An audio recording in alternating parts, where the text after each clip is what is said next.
Everybody has a story. You have a story. You're the main character. Everything you've done in your life is the plot, and that's what leads you up to where you are now. But if you have a story, shouldn't you be able to write the story? Shouldn't you be able to write the story of where you've been to where you're going?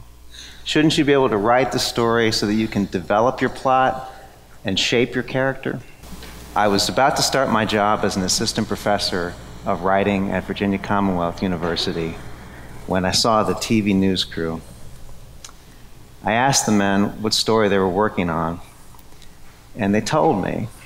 They waved me over, and before I knew what was really happening, I saw the microphone extending my way and the camera training on me, and they were telling me about the gang rape that took place in the park the night before. 4 teenage African-American boys had raped a woman who was white and beat her boyfriend. They robbed them, they fled the scene, and that was it. And then the camera was on me, and the question was, how do you feel about this? How do I feel? I hadn't felt anything about criminals. I hadn't thought anything about crime. I grew up in an upper middle class white suburb of Connecticut. I hadn't put much thought into crime. I didn't see any crime. To me, criminals were like cars on the highway. The ones coming at you, late at night, all you see is the white lights, big bright eyes barreling at you, going somewhere you don't know where, you don't care where. You just think, well, if they stay in their lane, I'll stay in my lane, nobody gets hurt. That was about as much as I had thought about crime. About 2 years later, though, I had time to think some more about it. I found my way to the Richmond City Jail, and I brought my questions with me. My questions were, do you think you can write your way out of one lifestyle and into another? Do you think you can figure out how you got here? How did you get to this jail? And how can you write your story so you can get out of jail and out of the criminal justice system altogether? Kelvin was one of the first people I met at the jail 10 years ago. My name's Kelvin Belton, and before I even start speaking, I want to let y'all know this is the second time I've worn a tie since I was 9 years old, so I'm a little bit uncomfortable. But when I first met Dave Coogan, he started a class called Writing Your Way Out down Richmond. Well, the class had no name. He came in with questions, and he had a purpose with what he could do. His questions were, could he help people like me through writing about the things I had done, and could writing help me write myself into a new person? I had been in jail for maybe 7 or 8 months, and I was on my way to the penitentiary. The guys on the tier came to me. They seen me in there writing my little mushy love letters to my girlfriend at the time, so they was like, well, you seem to like to write, so you should come join the writing class. So to get off the tier and to not have to fight that day, and to not have to see anyone get beat up over the TV, I went to the jail to the chapel, right, to get some AC, because there was no AC. It was 100-something beds in there, so the easiest choice was for me to go down here and go meet this guy and see what he was talking about. But upon meeting him, we all knew that Dave was a genuine guy. He really cared about people, and so it was easy for me to stay and stick and stay. We started writing, and we started off, the idea was to write a self-help pamphlet for people that may be going through the things that I went through as a young man, or that people that could relate to what we could tell them. And he had a lot of names for the program and everything, but once we all got shipped and our writing got sent back to Dave, it turned into something more. The writing had a purpose. We were trying to write our way out of what he was doing, and Dave called the book Writing Our Way Out. What'd you write about?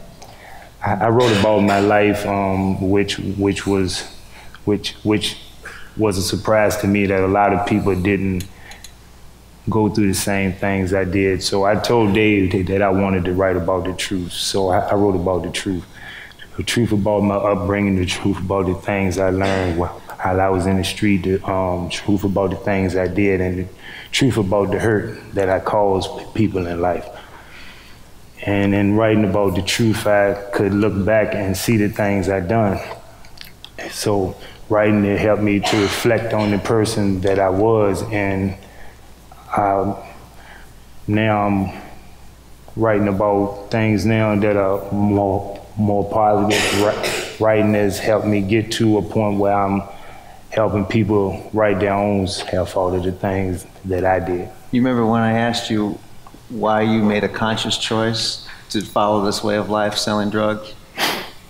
What you told me? Dave asked me that question over 12 years ago. And then I told Dave he's the only person that asked the questions like that. I never really made a conscious choice to be the person I was. I was just flowing with life. And I thought a way to look back on that, I just continued on. There was no age limit to the things that you do as a person that's not following the right path. So it took me well into my 30s and finding a way to get out of it was writing about my life. Tell me what your mother told you. What was her advice? My mom's was a lady of the street. And watching my moms and my uncle as a young man, I learned a lot of my criminal ways. They didn't know I was watching them, but you know, as I was. My mom, she would always tell me, don't do the things you see me do. She would actually tell me do the exact opposite of what I see her do. But my mom was my hero. So the things that she did were the things that I did. I just, let me share with you all. Tomorrow, November the 18th, is the day that my mom passed. And writing about the things that I learned from her and writing about the things that I learned in my life have got me to a point now where I can be comfortable with who I am. Writing that has got me to a point where I can stand in front of you all with a speech impediment and still speak with confidence. Writing has helped me to be able to mentor children in the city, and there are kids now playing college ball and going to college that still call up Coach KB and ask him for advice and things like that. Writing has had me to a point where I've traveled all up and down traveled all over the state of Virginia, DC, and some other places speaking with the college professor, and I only have a GED. We need to tell them about the program we created. So we made this book out of the little pamphlet we had as the original idea to tell the story of people who can change their lives through writing. We made this book, Writing Our Way Out, Memoirs from Jail, and then we started a program that he spoke on a minute ago to help people who are about to face the same kind of charges that he faced to avoid incarceration. They come right to VCU for education. And we're really proud of that because these are low-level offenders that our Commonwealth's attorney has determined cause no harm to the public. Their charges are not something that ought to be treated with the criminal justice system. And this is the main problem with our criminal justice system. We're not using it to do what we ought to do, which is to incarcerate the people that we're truly afraid of, as opposed to the people that we're angry with. I'm going to say that again because I heard it from Sheriff C.T. Woody, who I met at the Richmond City Jail. That's his line. He said, we should incarcerate the people we're afraid of, not the people that we're just mad at. Now, I'm not mad at Kelvin. I like Kelvin. And I met so many people like Kelvin who are capable of writing their way into a better life. And so we created this program where people who are diverted from the courts can come to campus and sit with college students and write their way into a better life. And as he was speaking on a minute ago, writing is really it's a way of caring for yourself. It's a way of loving yourself. It's a way of taking control of this project called the self. And I think that's important. And I wish we had more spaces in this country for people to do that, because you can see it gets results. Tell them what you learned from writing. What I learned from writing is that I don't have to look down on myself like I did for a lot of years. Without being able to look back at the person I was, I used to allow people's opinion to affect my opinion. But after learning through writing and through the program and helping other people, I learned that I'm just an individual that made the left turn and the sign said go right.